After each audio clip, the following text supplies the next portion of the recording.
Fala galera, sejam muito bem-vindos a mais um vídeo aqui do canal. Hoje eu vou trazer um conteúdo um pouco diferente para vocês. Eu vou comentar um pouco sobre Spy Family, que é um anime que está sendo transmitido agora na temporada de primavera de 2022, tá? E afinal, por que essa obra está fazendo tanto sucesso, né? Então, se você quer tentar entender por que isso está acontecendo, ou se você está pensando se vai começar ou não a assistir esse anime, fica aí até o fim que talvez eu consiga te ajudar a tomar essa decisão, beleza?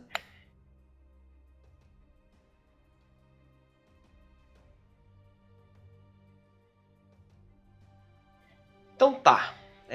Primeiro é óbvio que teve um hype muito forte, muito por criadores de conteúdo que já acompanhavam o mangá, né? Então tiveram várias páginas no Instagram que eu via falando sobre isso. E o quanto eles estavam ansiosos, né, por esse anime. E eu via um hype bem parecido com aquele Chainsaw Man, né? E que eu também não conheci nenhum dos dois. Então, se você costuma seguir essas páginas no Instagram, provavelmente você sabe do que eu tô falando. Eu mesmo só fui assistir esse anime porque eu vi algumas páginas que eu acompanho no Instagram falando desse anime, então eu acabei dando uma chance e gostei, né? A propósito, se você não me segue lá no Instagram, me segue lá, é @Boken Company, eu vou deixar aqui embaixo na tela e vou deixar no comentário aí também, no comentário não, na descrição do vídeo para você clicar lá e seguir, tá? Bom, beleza, propaganda feita, a fandom de anime já tomou consciência da obra, mas o que de fato faz a gente assistir o primeiro episódio e querer assistir o próximo, né? Que eu acho que é o mais importante, é você assistir o primeiro e depois ficar com vontade de querer assistir mais, né? Assistir o próximo.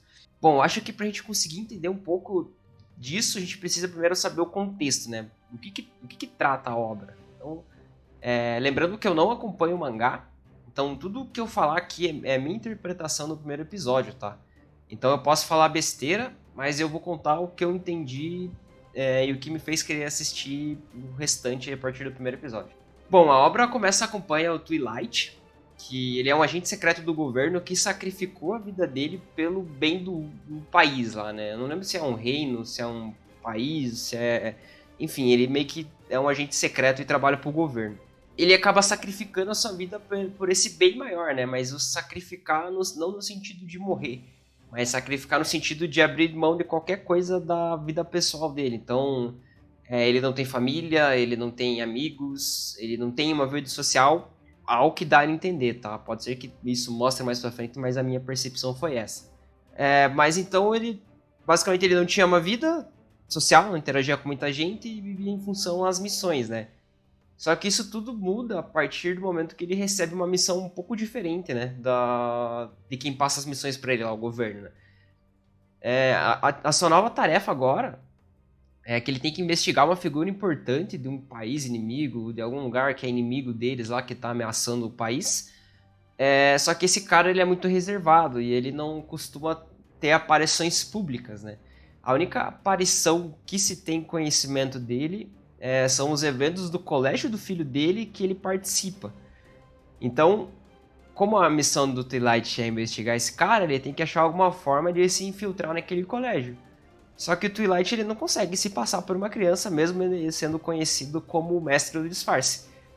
Então, a missão que ele recebe é que ele precisa achar ter um filho em 7 dias. E matriculá-lo na escola, né? E, logicamente, ele não vai conseguir achar uma esposa e ter um filho com ela em 7 dias. Então, o que o Twilight faz, ele começa a cogitar a adoção, o que leva ele a visitar alguns orfanatos, né?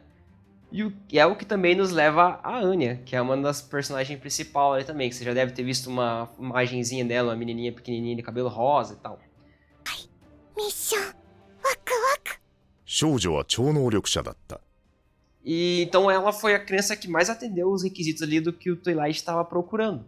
Só que aí tem um detalhe, porque a Anya, quando ela era mais nova, ela passou por experimentos científicos, sei lá, não explica muito bem isso, mas ela foi cobaia de alguns experimentos e ela tem o poder de ler mentes. Então ela sabe o que o Twilight está pensando. Então a Anya é uma criança especial. E o engraçado é que quando o Twilight chega lá para conversar com ela, ele percebe que ela tem pouca idade, que ele queria uma criança de 6 anos, mais ou menos. Ele olha pra ela, vê ela lá, uma tampinha, e pensa, não, essa menina deve ter no máximo uns 4. Daí nisso ela, como ela consegue ler o pensamento dele, ela mente a idade e fala que tem 6. Além disso, quando o Twilight começa a pensar, ele pensa, né, precisa de uma criança inteligente. E a Anya, percebendo isso, ouvindo isso, lendo isso, não sei como a gente fala, mas ela percebe isso e ela pega um jornal que tá ali do lado pra resolver as palavras cruzadas do jornal. E daí quando o Twilight chega perto pra acompanhar ela fazendo, ele começa a ler as perguntas das palavras cruzadas e começa a pensar na resposta. E daí ela começa a escrever as respostas que ele tá pensando. E daí no fim ele fala, nossa, essa menina é muito inteligente, eu vou levar ela mesmo, é o que eu tô precisando. E o Twilight acaba adotando ela, né? お前はうちの子になるが、周りの人たちには元々の親子だってことにする。わかったか? E tá, e qual que é a conclusão, né? Tipo, isso foi meio que um esboço ali do primeiro episódio, que acontece, como eles se conhecem, a dinâmica entre os dois. O Twilight é um agente secreto e ele não conta pra ninguém. A Anya, ela tem o poder de ler mente, mas também não conta pra ninguém. Então, a conclusão, pra mim, é o que leva as pessoas a querer assistir. Primeiro porque é um anime leve, assim, de você assistir. Ele tem um equilíbrio bom entre ação e comédia. Não é um anime pesado de assistir, é bem descontraído. E além do clima geral do anime, tem algumas perguntas que ficam na tua cabeça, algumas curiosidades que te despertam que faz você querer assistir o próximo episódio. Que é, por exemplo, a Anya, por ler mentes, ela já sabe os objetivos do Twilight, sabe que ele é um espião e tal, mas ele não sabe dos poderes dela. E será que o Twilight, que sempre foi uma pessoa sozinha, que não teve vida social, que a vida dele era missões, será que ele vai achar uma forma de saber, de conseguir lidar com uma criança? Porque a Anya é uma criança, por mais que ela consiga ler os pensamentos, o comportamento dela é uma criança. Então ela não muda nada isso, só por ela conseguir ler o pensamento dos outros. A Anya, em algum momento, vai contar pro Twilight sobre os poderes dela? Será que ela pode ajudar esses poderes para ajudar o Twilight tanto na investigação da missão que ele tá tendo agora, quanto nas futuras missões, caso eles fiquem juntos depois que encerrar essa missão?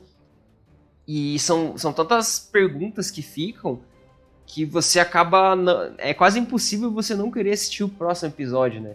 O engraçado é que o primeiro episódio termina com um gancho pro segundo, lógico, né?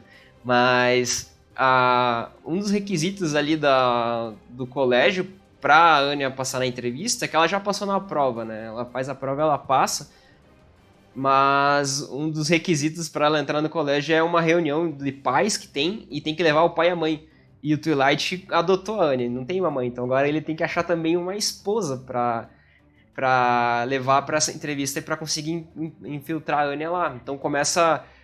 eu já assisti o segundo episódio, que eu assisti ontem, mas eu não vou contar aqui o que acontece, né? Mas é bem interessante a forma como ele acaba encontrando essa mulher, como eles interagem, os segredos dela também são interessantes e ficam mais perguntas ainda, né? Se já tinha curiosidade entre a Anya e o Twilight, entra essa terceira pessoa no circuito e fica mais perguntas em aberto ainda. Então, eu acho que é basicamente isso.